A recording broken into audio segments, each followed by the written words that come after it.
Neriamangalam government higher secondary സ്കൂളിൽ മാ care പദ്ധതി ആരംഭിച്ചു. വിദ്യാർത്ഥികൾക്കായി കുടുംബശ്രീ നടപ്പാക്കുന്ന പദ്ധതിയാണ് മാ care. Neriamangalam government higher secondary സ്കൂളിൽ നടപ്പാക്കുന്ന പദ്ധതിയുടെ ഉദ്ഘാടനം ആന്റണി ജോൺ MLA നിർവഹിച്ചു.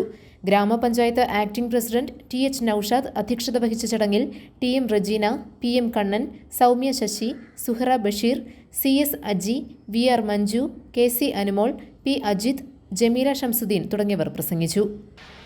ജില്ലയിലെ 19ാമത് മാ കെയർ സെൻ്ററാണ് ഇവിടെ നേര്യമംഗലം ഹയർ സെക്കൻഡറി സ്കൂളിൽ ഇന്നു മുതൽ പ്രവർത്തനം ആരംഭിക്കുന്നത്. 19ാമത് സെൻ്റർ എന്നുള്ളതിനപ്പുറത്ത് ഇതുവരെ ജില്ലയിൽ ആരംഭിച്ചതിൽ പരിശോധിക്കുമ്പോൾ ഏറ്റവും വലിയൊരു സെൻ്റർ എന്നുള്ള നിലയിലാണ്, വിശാലമായ സൗകര്യത്തോടു കൂടിയിട്ടാണ് നമ്മുടെ ഈ സ്കൂളിൽ ഇത് നമ്മൾ ഒരുക്കിയിട്ടുള്ളത്. കുടുംബശ്രീ വളരെ വ്യത്യസ്തമായി ഇന്ന് സമൂഹത്തിൽ ഇടപെടുകയാണ്. ലോകത്തിന് കേരളം നൽകിയ മാതൃകയാണ് യഥാർത്ഥത്തിൽ കുടുംബശ്രീയുടെ നേട്ടങ്ങളെ സംബന്ധിച്ച് ഇവിടെ കൂടിയ അല്ലെങ്കിൽ അവരുടെ മേന്മയെ സംബന്ധിച്ചൊന്നും ഞാൻ പ്രത്യേകം വിശദീകരിക്കേണ്ടതില്ല. സമൂഹത്തിൻ്റെ എല്ലാ മേഖലയിലും കുടുംബശ്രീ സജീവമായി ഇടപെടുകയാണ്. അപ്പോൾ ഇത് യഥാർത്ഥത്തിൽ ഒരു സാമൂഹ്യ പ്രതിബദ്ധതയുള്ള ഒരു ഇടപെടലായി തന്നെയാണ് നമ്മളെല്ലാവരും കാണുന്നത്. GTV news, Neriamangalam.